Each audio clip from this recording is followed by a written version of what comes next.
hasta las familias más felices, uno nunca sabe hasta que no tocas el tema de dinero, uno es donde verdaderamente conoce a las familias. Y ha sido mi experiencia de que las personas que hicieron el patrimonio o que lo heredaron y ya cayó en sus manos, son las que deberían arreglar todo eso en vida. O sea, no tienen que dejar en manos de tercero decisiones que uno ha tenido que haber tomado en vida y le ahorras una gran cantidad de tiempo y de problemas a los herederos. Tuve una experiencia personal en donde el papá de mi ex esposa falleció y gracias a esa experiencia prácticamente hice un doctorado en vida de qué funciona y qué no funciona en temas de planificación patrimonial. Entonces yo considero que las familias que van o piensan invertir en Estados Unidos deberían tomar todos estos temas muy formalmente.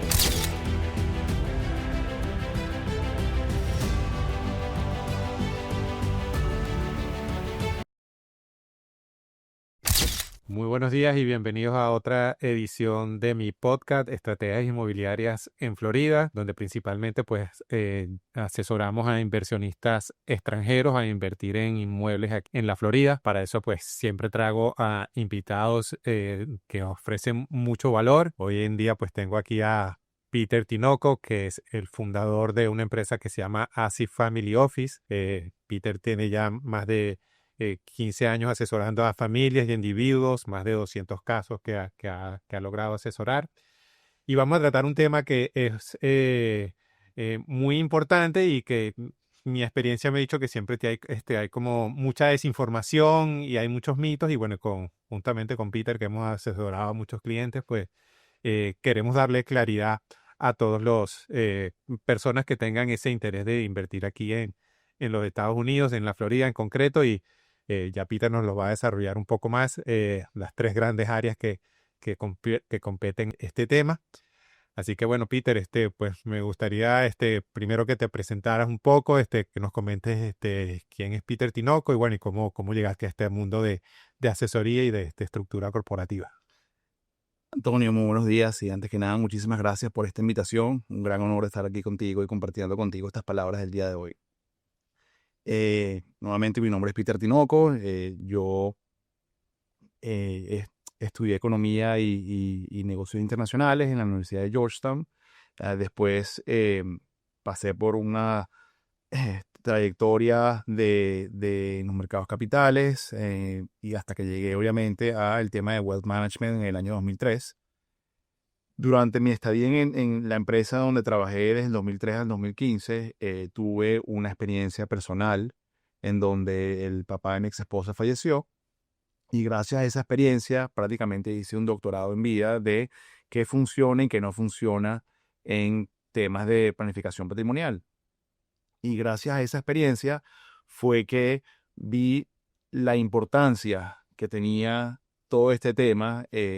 para todas aquellas familias que invierten fuera de sus países de domicilio, principalmente en Estados Unidos,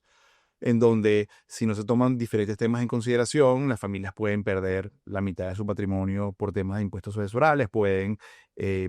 digamos, pasar años y años peleando por el traspaso hereditario del patrimonio, obviamente, de los papás, y por ende, en esa experiencia digamos, me iluminó a ir un poco más allá de lo que yo hacía normalmente, que era obviamente asesorar a familias para todo lo que tiene que ver con temas de inversión, cuentas de inversión en Estados Unidos. Y gracias a esa iniciativa, cuando me trasladé y formamos el grupo de ASI Family Office, fue que pusimos como el área principal del grupo todo el tema de planificación patrimonial. Y a partir de ahí, prácticamente hemos guiado a familias, a un poco más de 200 familias, a poder hacer todas sus estructuras digamos, las protegen desde los diferentes puntos de vista en el área de planificación patrimonial, como son impuestos sucesorales, traspasos hereditarios, temas de incapacidad. Digamos, son temas sencillos, se ven sencillos, pero no lo son, y definitivamente yo considero que las familias que van o piensan invertir en Estados Unidos deberían tomar todos estos temas muy formalmente, pues con una prioridad definitivamente, porque si no lo hacen, pueden salir bastante perjudicados. Bueno, primero que todo, pues Peter, también lo puedes comentar. Peter no es contador, no es abogado, pero tiene una licencia en finanzas, una certificación que le permite pues dar todo este tipo de consejos, y si necesita pues algún apoyo, puede integrar a abogados o a contadores en el equipo. Y me gustaría que comenzáramos por lo fundamental, que ya has nombrado un poquito qué es, pero bueno, qué es la planificación patrimonial, y por qué es importante. Y la experiencia que hemos tenido nosotros es que no es una receta, sino es un proceso de consultoría, y es un traje hecho generalmente a la medida, porque cada familia y cada individuo es un mundo. Entonces, pues sí me gustaría que comenzáramos por la base, es decir, bueno, qué es la planificación patrimonial, y pues ya después vamos a ir desengranando un poco cada uno de los temas. Bueno, me gustaría comenzar para responder esa pregunta con un mito, ¿no? Que es el siguiente. La gran mayoría de las familias, esto me sucedió con una familia en particular, piensan que para uno planificarse, tiene que ser un Rockefeller, ser una persona con extremadamente muchísimo dinero que requiere estos servicios de planificación patrimonial, y por ende muchas familias creyendo en este mito, que obviamente tienes que tener muchísimo dinero porque todas estas estructuras cuestan muchísimo dinero de hacer, no hacen una planificación. Y definitivamente las cosas avanzaban muchísimo. Quizás en aquellos momentos sí era súper costoso hacer una planificación. Obviamente yo no tengo más de 15, 20 años en este mundo, pero definitivamente hoy en día sí hay digamos, las formas, las estructuras, los diferentes caminos para que diferentes familias de diferentes tamaños de patrimonio puedan tener una planificación adecuada. Entonces, ¿planificación qué es? Planificación, número uno, no tienes que esperar a tener todo un patrimonio para poder planificarte. O sea, definitivamente tienes que tener un mínimo, ¿ok? Y ese mínimo no lo define tu edad. Tú puedes tener 30 años y haber heredado obviamente un dinero de tus padres, o puedes tener 30 años y haber hecho una gran cantidad de dinero ya a esa edad. Lo importante obviamente es el patrimonio que quieras proteger. Entonces, la planificación es todas aquellas estructuras y procesos que vayas a implementar en un patrimonio que te vayan a proteger los diferentes temas que uno protege en una planificación patrimonial, que son impuestos sucesorales, traspasos hereditarios, temas de incapacidad, cuando hay hijos menores de edad, cuando hay hijos mayores de edad pero tienen ciertas incapacidades o ciertos temas que hay que atender y proteger. Em, Como inversionista extranjero, creo que de los más importantes son los primeros dos, que es el tema de impuestos sucesorales, que son extremadamente altos aquí en Estados Unidos, y en muchos otros países también, que quede claro. Y el tema del traspaso hereditario. Cuando ahorita más adelante vamos a ver todo en relación al tema del traspaso hereditario, pero definitivamente hay familias que nada más protegen uno, hay familias que nada más protegen el otro, y yo creo que definitivamente cuando uno hace una planificación adecuada hay un mínimo que hay que proteger, y definitivamente al final es la familia que decide qué camino quiere tomar. Bueno, aquí estamos sobre todo concentrados mayormente pues, en inversionistas extranjeros que quieren invertir en real estate o en el sector inmobiliario. Si nos puedes comenzar, que tú siempre lo comentas, bueno, ¿qué son los activos taxables y los no taxables aquí para los inversionistas? Que creo que esa es como la base, y ya después vamos desengranando lo demás. ¿Sí? Excelente pregunta, y a la final aquí son pocos los activos no taxables en Estados Unidos que un inversionista extranjero está protegido, ¿no? Y siempre es mejor decir qué es lo no taxable para que sepan que todo lo demás es taxable, incluyendo el tema de bienes inmuebles. Los no taxables son las cuentas las cuentas personales o en bancos comerciales, ¿ok? Las cuentas de chequera, las cuentas de ahorro que una familia pueda tener en los bancos comerciales. La protección es ilimitada. Pueden tener ahí 10 billones de dólares, le pasa algo al dueño de la cuenta. Ya después hay un tema de traspaso hereditario, de si la cuenta está bien designada o no, pero a nivel de impuestos sucesorales, esa familia o los herederos de esa familia pagan cero en el traspaso a nivel de impuestos sucesorales. El segundo activo son los seguros de vida eh, de compañías americanas cuyo persona protegida o cuya persona que tiene la asegurabilidad o está asegurado es una persona internacional, ¿no? Esa persona, ese activo también está completamente protegido y paga cero impuestos sucesorales en el traspaso a los herederos. Y el tercer activo, yo diría que son varios, pero tiene que ver con en las cuentas de inversión. Hay varios activos que si la cuenta está a nombre personal, esos activos están protegidos para temas de impuestos sucesorales, como son los bonos del gobierno americano, ciertos bonos que califiquen y tengan esa protección, y no todos los tienen. Es bien difícil ese tema. Y todos los índices y fondos internacionales, todo lo que son índices americanos, bonos que no califiquen, acciones, fondos mutuales no, porque al final las personas internacionales no pueden invertir en fondos mutuales domésticos, pero puede ser que se hayan equivocado y la hayan comprado, pero es muy raro ver eso. Pero definitivamente todas las demás posiciones son posiciones que son taxables a nivel de impuestos sucesorales. Inclusive el cash que tengan las cuentas de inversión, porque usualmente el cash está en un activo que se llama money market, y ese money market obviamente es un activo de inversión y por ende es un activo taxable. Y tengo una historia con una cliente que definitivamente tuvimos que protegerla por ese tema y afortunadamente salió bien, pero es un tema muy delicado que la gente no lo toma en consideración. Entonces, todos los demás activos para una persona extranjera son activos taxables, bienes inmuebles, safety deposits, cajas de seguridad en los bancos, arte que tengan aquí en Estados Unidos, joyas, carros, todos los demás activos.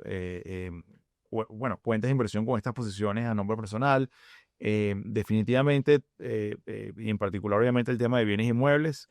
son activos que las personas internacionales nada más están exentas por $60,000, ¿ok? Y todo, o sea, tú pones los activos, los sumas todos, y todos los demás activos, una vez que los sumes, le restas $60,000 y sobre el monto que queda, y aplica obviamente la ecuación o el factor del impuesto sucesoral. Uno usualmente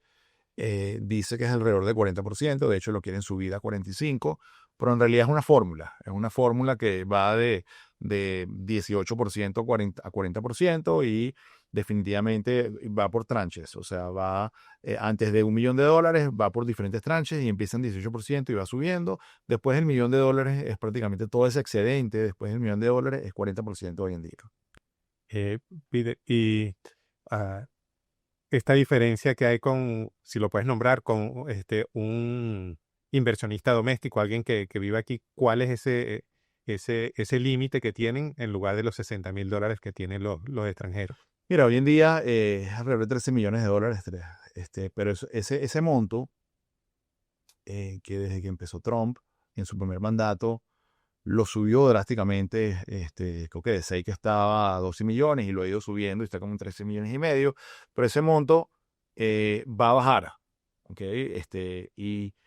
en teoría nadie sabe hasta qué monto va a bajar. Usualmente un partido político quiere subirlo, otro partido político quiere bajarlo. La realidad es que si bien es cierto que el monto es alto y entre esposos americanos se pueden traspasar ilimitadamente el patrimonio sin pagar impuestos, obviamente no para los hijos, sino entre esposos, pero definitivamente, aunque se ve que es un monto alto, al final uno nunca sabe en el momento que uno se va a morir si va a estar en 6 millones, si va a estar en 1 millón, si va a estar en 2 millones, y por ende, definitivamente, para los americanos también hay mecanismos de protección a futuro, porque ya que es un poco difícil planificar qué monto va a ser la exención que voy a tener yo como americano cuando me vaya a morir, entonces al final hay que tomar todas las medidas de prevención. Si yo considero que mi patrimonio va a sobrepasar el $1,000,000, definitivamente hay que tomar previsiones al respecto. Bueno, y ya podemos pasar al segundo punto que sería, bueno, que nos comentes a ver cómo es lo de la transferencia hereditaria y que cuáles son las situaciones en las que hay que protegerse y una buena planificación, que es lo que te beneficiaría en esa transferencia hereditaria. A ver, em, el, todo lo que esté a nombre personal, ¿ok? Ya seas una persona doméstica, americana o residente, fiscal o una persona internacional, para que pase a los herederos en el caso del fallecimiento, eh, prácticamente se pasa a través de un proceso de sucesión, aquí el proceso se llama probate, y es un proceso que si no hay peleas, puede tardar de 6, 8, 12 meses. Si hay peleas, yo he visto casos a nivel personal de 3, 4 y 5 años. Inclusive fuera de Estados Unidos, yo he visto casos de 10 años de peleas hereditarias. Entonces, para poder evitar que el proceso se haga a través de la corte, ¿ok? Hay diferentes mecanismos que uno puede recurrir, siendo extranjero, siendo americano, para poder evitar ese proceso. Si uno tiene una sola propiedad y es el único activo que uno tiene, ¿ok? Uno no va a hacer estructuras complicadas. A la final, tú designas en una cuenta bancaria los beneficiarios y tu única vivienda puedes hacer un deed especial que se llama el Lady Bird Deed, el cual prácticamente evita que el traspaso hereditario de esa propiedad pase a través de la corte y vaya, obviamente, a los herederos que están designados en el deed. Es como poner los herederos en el título. ¿Ok? Si yo me muero, en el título ya están los herederos y prácticamente ya está definido y no hay que ir a la corte para hacer ese traspaso. Pero si yo tengo mi vivienda principal, tengo viviendas de inversión adicionales, tengo otros activos, definitivamente, si esos activos están a nombre personal, para que pasen a los herederos, todos, yo puedo tener un solo activo Lady Bird Deed, pero o sea, es raro ver 25 Lady Bird Deeds en diferentes, 25 propiedades y además no es un tema nada más de a quién le traspaso el patrimonio, ¿no? Aquí en Estados Unidos hay ciertas reglas, particularmente en la Florida, en donde un mínimo del 30% uno tiene que dejarle al cónyuge, a menos que el cónyuge haya eh, negado, o más que negado, disuelto esa obligación y no tenés que dejarle, si ambos cónyuges firman ese documento, no hay un monto mínimo que hay que dejarle, pero en Estados Unidos también no existe como otros países latinoamericanos que existe la legítima, en donde tienes que dejarle un mínimo a los hijos y por ende tú puedes desheredar a los hijos sin ningún problema. Entonces, eh, a la final, eh, eh, digamos, hay varios temas adicionales que uno protege al utilizar mecanismos de transferencias hereditarias. No es nada más un tema de no ir a la corte, es un tema también de si uno tiene niños menores de edad, quién va a tener la patria potestad de los niños, quién va a tener, digamos, la administración del patrimonio de los niños hasta que sean mayores de edad. Usualmente cuando uno no tiene ningún mecanismo de transferencia hereditaria correcto, más que correcto o óptimo, digamos, es como dejarle un cheque en blanco a los herederos. Y a la final, el tema de herencia, em, hay una gran diferencia entre ponerle ciertas restricciones y más que restricciones también es protecciones al patrimonio que está dejando una familia, en donde si uno utiliza mecanismos, por ejemplo, como fideicomisos, en inglés se les llaman trust, esos mecanismos te permiten que, por ejemplo, además de designar en caso de incapacidad, todos los mecanismos para poder proteger el patrimonio para la persona que está viva, incapacitada,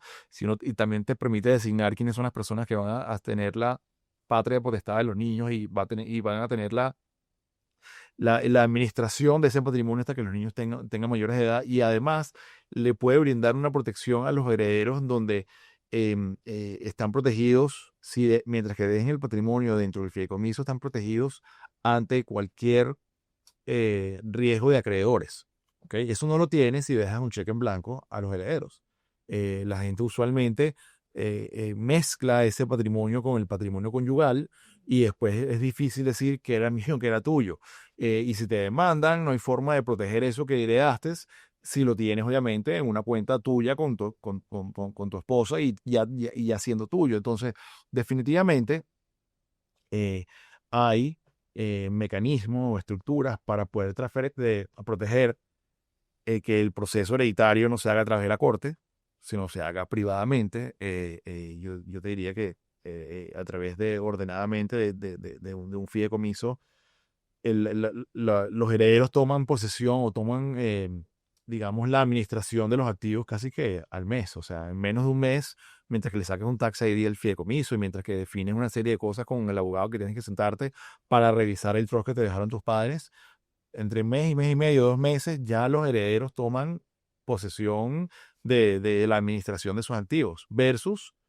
como les mencioné originalmente en la pregunta, 8 meses, 6 meses, 12 meses, hasta 2 años, dependiendo si hay o no hay pelea, y con lo que el costo que eso conlleva. Porque cuando uno hace un proceso de herencia, sí, el costo de tomar la posesión del fideicomiso tiene un costo, obviamente mínimo. Yo te diría que no se acerca ni a entre 3 a 5 mil dólares, dependiendo de lo que haya que hacer. Pero cuando hay que ir a la corte, hacer un traspaso hereditario y contratar a un abogado especialista en este tema, eso puede ser de $10,000, 15, 20,000, dependiendo también del tamaño del patrimonio que haya que hacer y de la comunicación que haya que tener con las instituciones externas, entre los activos que tiene y, digamos, la herencia y las instituciones que hay que estar comunicándose por diferentes motivos. Entonces, definitivamente, el fideicomiso, ¿ok? Es la estructura más óptima en donde vas a poder poner el patrimonio de una familia, y ese patrimonio va a poder tomar a nivel de un fideicomiso yo diría, todos los caminos para poder ser protegido y no tener que ser traspasado a través de la corte, poder nombrar, en caso de incapacidad, quién va a administrar, poder nombrarse hijos menores de edad, quién va a tener la patria potestad de la administración, si hay niños o hijos con temas importantes que hay que atender a futuro, nombrar todas esas reglas de juego que estén definidas, versus dejar la herencia a nombre de la corte decide, tiene que ese proceso estar datando porque la corte tiene que confirmar quiénes son los herederos universales de esa persona que falleció, si habían deudas o no habían deudas de la persona que falleció, si hay peleas o no hay peleas entre los herederos, y puede haber una familia, yo siempre lo digo, hasta las familias más felices, uno nunca sabe, hasta que no tocas el tema de dinero, uno es donde verdaderamente conoce a la familia. Y ha sido mi experiencia de que las personas que hicieron el patrimonio o que lo heredaron y ya cayó en sus manos, son las que deberían arreglar todo eso en vida. O sea, no tienen que dejar en manos de tercero decisiones que uno ha tenido que haber tomado en vida, y le ahorras una gran cantidad de tiempo y de problemas a los herederos. Sí, o sea que es muy importante esta planificación, como hemos visto, ya hemos tocado estos dos temas, primero la parte sucesoral, ahora la parte de la transferencia hereditaria, y ya si nos ponemos en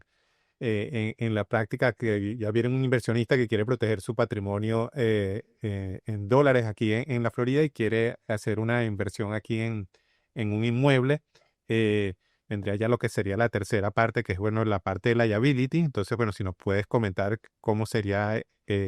esa parte, esa estructura que debería ser, o sugerencias, porque me imagino que, como hablamos desde el principio, siempre tiene que ver dependiendo del monto de la propiedad, si la compra en efectivo, si la compra apalancada, pero bueno, en términos generales, como esa tercera capa, cómo se puede proteger. A ver, tú mencionaste algo extremadamente importante en algún momento de la conversación que tiene que ver con cada familia es un mundo diferente, y definitivamente, por más que uno piense o crea que, eh, eh, digamos, las estructuras están ahí y son sencillos, es sencilla ponerla en diferentes familias. Definitivamente, cada familia es un mundo diferente, y uno debería tener una reunión con las familias y entender de qué están hechas, a nivel de patrimonio, a nivel familiar, para uno poder guiar a las familias cuál es el mejor camino, definitivamente uno puede hacer un traje a la medida, y es por eso que uno, como mencioné en su momento, el, dependiendo del tamaño del patrimonio, a nivel de fideicomiso, uno puede hacer un fideicomiso simple o uno puede hacer un fideicomiso hecho a la medida, ¿ok? Yo usualmente, y no esto es algo por mi experiencia, y no, y no que está escrito así académicamente. Esto es más la práctica, verdaderamente como sucede versus como debería ser, ¿no? Cada familia toma su decisión, uno expone y le pone los dos caminos y explica cuál es la recomendación de uno, pero definitivamente la decisión final la tiene la familia, y hay familias que no tienen el patrimonio suficiente, pero pueden tener el potencial de llegar allá y desean ya de una vez hacer un fideicomiso hecho a la medida. Y hay familias que desean, no están todavía para hacer un fideicomiso hecho a la medida y hacen un fideicomiso simple. Y después, si llegan a tener, obviamente, a hacer la transición a nivel de patrimonio, hacen simplemente un upgrade y se actualizan y hacen un fideicomiso hecho a la medida en su momento. Definitivamente diferencias en costo, diferencias en producto, diferencias en lo que estás recibiendo a cambio, pero lo importante es que cada familia sepa el camino que está tomando y que sepa que existen afortunadamente dos caminos a tomar para que puedan tener esa protección. Cuando una familia invierte en bienes inmuebles aquí en Estados Unidos, lo primero que tiene que saber es, bueno, esta propiedad, número uno, si es la primera vez que va a invertir en Estados Unidos, y quiero hacer un paréntesis porque de las cosas más importantes que yo he aprendido es que cuando las familias van a invertir, es preferible averiguar todos estos temas y hacer la estructura bien desde un comienzo, versus Sí. después de una, dos, tres, cuatro, cinco inversiones, no lo hicieron correctamente y después ordenar y planificar. De ahí en adelante es sencillo, pero todo lo que ya invirtieron, particularmente en bienes inmuebles, es bien complejo ordenar. No es imposible, no es que no se pueda hacer, pero eh, para que más o menos tengan una idea, estamos hablando de que, dependiendo obviamente de la cantidad de inversiones que hayan hecho, el reorganizar puede costar entre 5, 10, 15 hasta $20,000 el ordenar todo correctamente. Entonces es muy importante tratar de hacer las cosas bien desde un comienzo, ¿ok? Em, cuando uno va a invertir en bienes inmuebles, uno tiene que entender, número uno, el monto que va a invertir, número dos, si va a tener una deuda o no, si va a ser una vivienda de inversión o va a ser una vivienda de vacación, em, em, y tomar en cuenta de que toda propiedad de inversión es muy importante el que puede existir un riesgo de demandas con los inquilinos. Es un riesgo muy latente, es mínimo, pero es latente y por ende uno no debería invertir a nombre personal cuando está considerando hacer una inversión, sino debería invertir a nombre de una estructura corporativa que le proteja al patrimonio fuera de esta inversión de la familia que está invirtiendo, en el caso que haya obviamente una demanda. ¿Ok? Esa inversión usualmente no nada más se protege con una compañía, o sea, no es que vas a poner 10 propiedades debajo de una compañía, uno debería tener una propiedad o una compañía por cada propiedad que uno invierte. ¿Ok? A la final, eso es una de las preguntas que siempre me hacen, el por qué no. Por supuesto que el riesgo está protegido, pero lo que no está protegido es la segunda casa, tercera casa que estás poniendo debajo de la compañía. Está protegido hacia arriba y el resto del patrimonio no lo van a tocar, pero si me demandan por una casa y está metida dentro de una empresa que están otras dos o tres casas adicionales, esas dos o tres casas adicionales las pueden tocar sin ningún problema. Entonces es extremadamente importante el separar ese riesgo, ¿ok? Por empresa. Ahora, como inversionista extranjero, aparte del tema de liability, que lo que va a aplicar ahorita, tienes el tema del impuesto sucesoral, en donde, por supuesto, un inversionista va a invertir $200,000 y hacer toda una estructura que evidentemente proteja el impuesto sucesoral en un 100%. Hay que tomar en cuenta de que esa estructura o esa planificación tiene un costo y que yo siempre digo, bueno, si esta es una primera inversión y hay el potencial de invertir una segunda, tercera y cuarta, quinta casa o quinta inversión en bienes inmuebles, definitivamente eh, no importa absorber ese costo porque después lo vas a literalmente atomizar entre el resto de la inversión y ya no tienes que invertir en ordenar esta propiedad que invertiste a lo mejor a nombre personal, a nombre de una empresa americana, pero sin tener la compañía extranjera. Y lo estás haciendo porque, bueno, seguidamente vas a invertir, obviamente, mucho más de $200,000. Pero si tú eres una persona que va a invertir nada más $200,000, $300,000, no vas a invertir absolutamente más nada y no sabes si vas a invertir a futuro, o piensa que a lo mejor en 2 o 3 años también te vas a convertir americano, digamos, todo eso son puntos a considerar para no invertir con una estructura que te proteja 100% el impuesto sucesoral, sino que lo hagas como si fueras un americano, tengas un mínimo de protección por el tema de liability, lo hagas con LLCs en vez de la estructura adecuada, pero tomando en cuenta que si no sacas un seguro de vida y si te pasa algo, vas a tener obviamente la exposición. Entonces, hay gente que piensa el poner más miembros de la familia en la LLC, que es algo extremadamente común, pero tienes después, ahí tienes otros temas de que no tienen que ver con el impuesto sucesoral, sino tienen que ver con el traspaso hereditario. Yo siempre recomiendo y sugiero que lo que es de la persona que hizo el patrimonio siempre debe estar a su nombre. A su nombre quiero decir, dentro de su estructura, pero no, una cosa es un regalo en vida y estás claro que lo que le estás dando a tu hijo no es para protegerte tú de a nivel de impuestos sucesorales, sino porque le estás haciendo un regalo en vida.